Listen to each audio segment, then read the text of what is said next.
Oke, bersama Kak Noven lagi, kita lanjutkan buku The Vision dari halaman 7. Perang dimulai.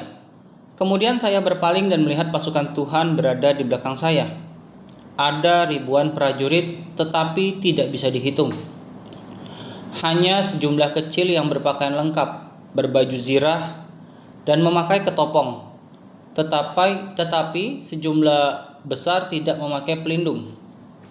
Sejumlah besar pasukan itu terluka. Banyak dari mereka yang berbaju zirah, tetapi hanya memiliki perisai yang kecil, sehingga tidak dapat melindungi mereka dari pembantaian yang datang. Mayoritas pasukan ini adalah wanita dan anak-anak. Di belakang pasukan ini adalah kelompok besar orang sama seperti kelompok tawanan yang mengikuti pasukan iblis tersebut, tetapi keadaannya sangatlah berbeda. Tampaknya mereka adalah orang-orang yang berbahagia.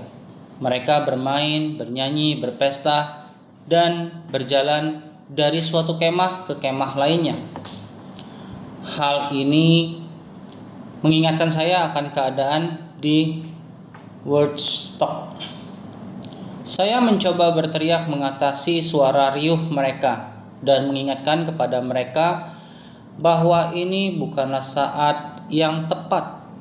Perang akan segera dimulai, tetapi hanya sedikit orang yang mendengar suara saya.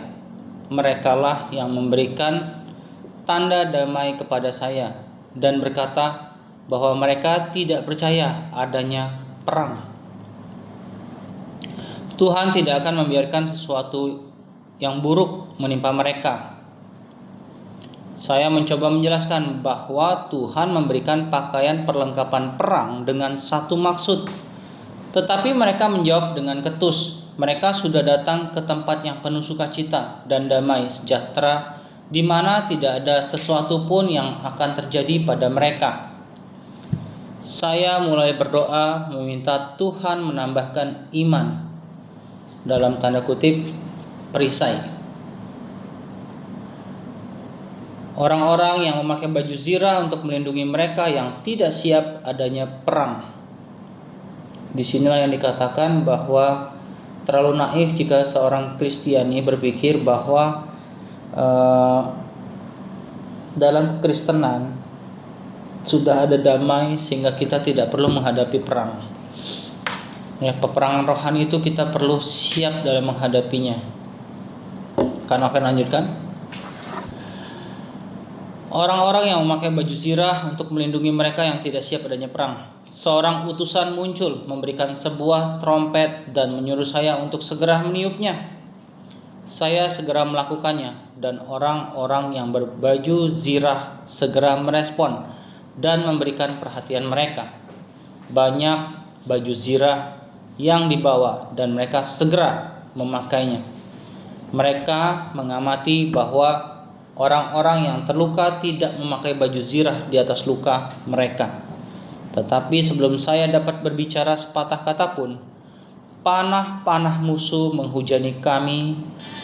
Setiap orang yang tidak berbaju zirah pada jam panah-panah musuh menghujani kami. Setiap orang yang tidak berbaju zirah terluka. Mereka yang tidak segera menutupi luka mereka kembali terluka di tempat yang sama. Mereka yang terkena panah fitnah segera mulai memfitnah orang-orang yang tidak terluka. Mereka yang terkena panah gosip segera mulai menggosip, dan secepat itu terjadi perpecahan di perkemahan tersebut. Kemudian burung-burung pemakan bangkai mulai mengambil mereka yang terluka dan mengirimkan mereka ke kemah tawanan. Orang-orang yang terluka masih memakai pedang dan sebenarnya dapat dengan mudah menghancurkan burung-burung pemakan bangkai tersebut. Tetapi mereka tidak menggunakan pedang itu. Sebenarnya mereka diangkut tanpa paksaan karena mereka sangat marah kepada orang-orang yang masih tersisa. Dengan kata lain, kami yang masih dalam kondisi siap berperang tadi. Keadaan mereka yang berada di perkemahan di belakang pasukan sangatlah menyedihkan. Tampak kacau total. Ribuan orang terluka dan merintih, terbaring di tanah. Banyak dari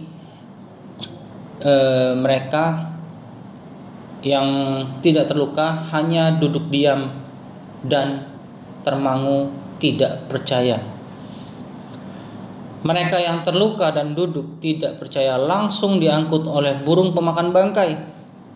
Beberapa orang mencoba untuk membantu yang terluka dan mengusir burung pemakan bangkai itu. Tetapi orang-orang yang terluka sangat marah. Mereka mengancam dan mengusir orang-orang yang mencoba untuk membantu. Banyak orang yang tidak terluka berlari secepat mungkin menjauhi medan perang. Pertemuan pertama dengan musuh sangatlah singkat, sehingga saya tertarik untuk bergabung dengan mereka. Dengan sangat cepat orang-orang ini muncul kembali dengan berpakaian perang yang lengkap, baju zirah dan perisai yang besar. Kegembiraan pesta berubah dengan cepat. Mereka mulai menempati tempat-tempat orang yang jatuh dan mulai membentuk formasi baru untuk melindungi sekeliling mereka. Segera 3 malaikat besar bernama Iman, Pengharapan, dan Kasih muncul dan berdiri di belakang kami, dan perisai setiap orang mulai bertambah. Masuk ke halaman 10. Jalan raya. Kami mempunyai pedang yang bernama Firman Tuhan dan anak panah yang dinamakan Kebenaran Alkitabiah. Kami ingin menembak mereka kembali, tetapi kami tidak tahu bagaimana kami bisa menembak tanpa mengenai orang-orang Kristiani yang sedang dikendarai oleh setan-setan tersebut yang diperbudak mereka. Yang terjadi kemudian, jika orang-orang Kristiani ini terkena anak panah kebenaran mereka, akan tersadar dan berbalik menyerang yang menekan mereka. Saya melepaskan beberapa anak panah, sebagian besar mengenai orang-orang Kristiani tersebut yang diperbudak oleh setan tadi. Ketika anak panah kebenaran mengenai mereka, mereka tidak bangun atau jatuh terluka, namun mereka akan menjadi marah, dan setan yang mengendarai mereka akan bertambah besar. Hal ini mengejutkan setiap orang. Mereka mulai merasa mustahil untuk menang. Tetapi Iman, Pengharapan, dan Kasih sangat yakin bahwa paling tidak mereka berperang di tanah sendiri. Nah, dalam konteks ini, Kak Noven mau menjelaskan, ketika seorang Kristiani baru bertobat dan tidak menggunakan hikmatnya untuk belajar bagaimana memberikan masukan ataupun teguran secara berhikmat, yang terluka itu bukan setan yang menunggangi mereka, tapi yang terluka itu adalah orang Kristiani yang sedang menjadi tanpa sadar menjadi budaknya setan atau diperbudak setan. Semakin kita memaparkan kebenaran, mereka akan semakin marah dan ngamuk. Nah, disinilah kita butuh hikmat. Akan dijelaskan di part berikutnya. Kita lanjutkan. Malaikat lainnya yang bernama Hikmat yang kemudian muncul dan menuntun kami untuk berperang dari gunung yang ada di belakang kami. Di atas gunung ada tebing-tebing dengan tingkat yang berbeda, setinggi mata memandang. Pada setiap tingkat tebing itu menjadi lebih sempit dan mengeras sehingga dapat dipijak. Setiap tingkat dinamakan Kebenaran Alkitabiah. Tingkat di bawah dinamakan sesuai dengan prinsip-prinsip kebenaran seperti keselamatan, pengudusan, doa, iman, dan lain-lain. Dan di tingkat yang lebih tinggi dinamakan dengan kebenaran Alkitabiah yang lebih lanjut. Semakin tinggi kami naik, perisai dan pedang kami semakin bertumbuh besar, dan sedikit anak panah yang dapat menjangkau kami. Maksudnya panah-panah musuh yang mau menjangkau mereka semakin sulit ketika mereka mendaki semakin tinggi.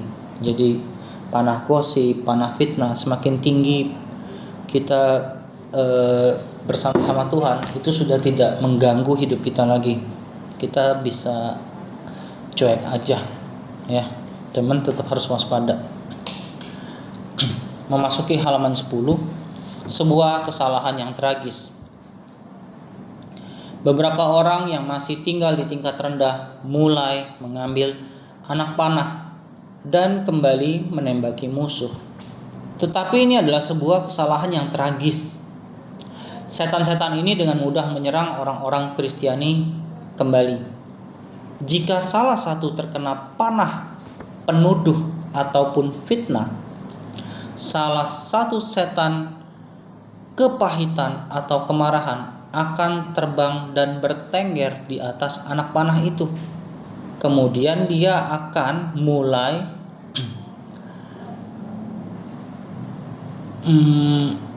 mengencingi dan buang air besar di atas orang-orang Kristiani itu. Jika salah satu orang Kristiani ini sudah dihinggapi oleh setan bernama harga diri dan membenarkan diri sendiri, maka 2 atau 3 setan akan ditambahkan lagi, dan kemudian dia akan berubah bentuk menjadi setan itu sendiri. Kami dapat melihat hal ini terjadi dari tingkat yang lebih tinggi. Tetapi mereka yang berada di tingkat yang lebih rendah tidak bisa melihatnya. Setengah dari kami memutuskan untuk tetap memanjat naik, sedangkan setengahnya turun ke tingkat bawah untuk menerangkan kepada mereka yang tinggal di sana tentang apa yang sudah terjadi. Setiap orang diperingatkan untuk tetap naik dan tidak berhenti, kecuali beberapa orang yang tinggal di setiap tingkat untuk menjaga setiap prajurit naik lebih tinggi. Keamanan. Ketika kami mencapai tingkat kesatuan saudara seiman, tidak satupun dari anak panah musuh dapat mencapai kami. Banyak orang dari perkemahan kami memutuskan untuk tidak naik lagi. Hal ini dapat saya mengerti sebab setiap tingkat yang baru semakin sulit untuk ditapaki. Bagaimanapun juga lebih tinggi saya naik, saya merasa lebih kuat dan lebih mampu dalam memegang senjata. Jadi saya terus naik. Dengan cepat saya mampu menembak setan tanpa mengenai orang-orang Kristiani lainnya. Saya merasa jika saya terus naik, saya akan dapat menembak pemimpin-pemimpin pasukan neraka ini yang berada di belakang pasukan. Saya menyesal ada banyak orang Kristiani yang berhenti di tingkat bawah. Mereka aman, tetapi tidak bisa menembak musuh dengan tepat. Ingat, musuh dengan tepat tadi maksudnya adalah menembak penunggang atau yang memperbudak orang-orang Kristiani ini, yaitu kuasa gelap, setan-setan dan kroco-kroconya ya.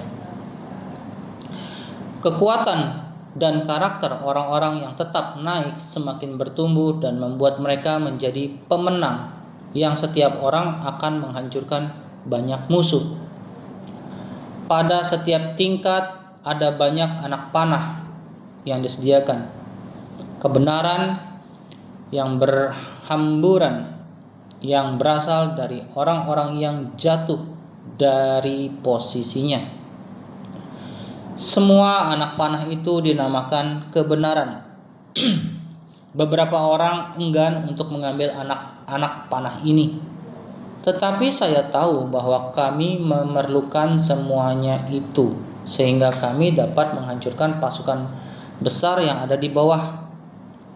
Saya mengambil satu anak panah, menembak satu setan, dan dengan mudah melenyapkannya.